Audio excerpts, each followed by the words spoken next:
The first court-martial of an American soldier accused in the prison abuse scandal begins tomorrow in Baghdad. As of now, 7 soldiers, all members of the military police, are facing charges of abusing Iraqis at the Abu Ghraib prison. From the very beginning, the military establishment has said this was the work of a few bad soldiers. Some of the accused soldiers say they were just following orders. And one soldier says the abuse is more widespread.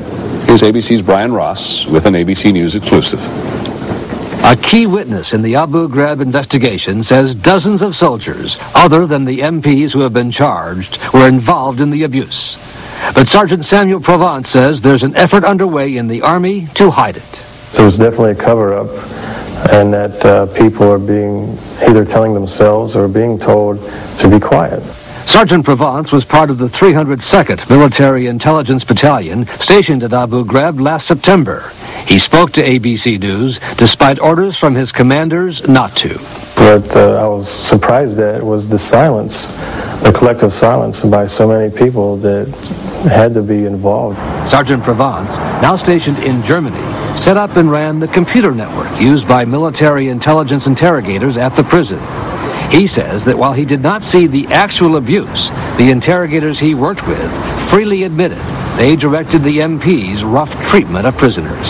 Anything that they were to do, legally or otherwise, they were to take those commands from those interrogators. Top military officials have claimed the abuse seen in the photos at Abu Ghraib was limited to a few MPs. But Provance says the sexual humiliation of prisoners began as a technique ordered by the interrogators from military intelligence. One interrogator told me about how commonly the detainees were stripped naked, and in some cases wearing women's underwear.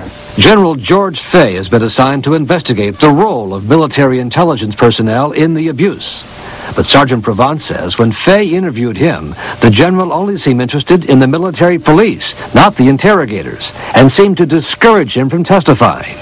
Provance says the general threatened to take action against him, that if he had anything to say, he should have said it sooner. I feel like I'm being punished for being honest. If I didn't hear anything, didn't see anything, I don't know what you're talking about, then my life would be just fine right now. Army officials said today that General Fay and the military were committed to an honest, in-depth investigation of what happened at the prison, and that it's routine to tell soldiers not to talk publicly while they're under investigation. Peter, the true test will be General Fay's report, which is due in 2 or 3 weeks. Many thanks, Brian. Brian Ross, ABC News investigation. When we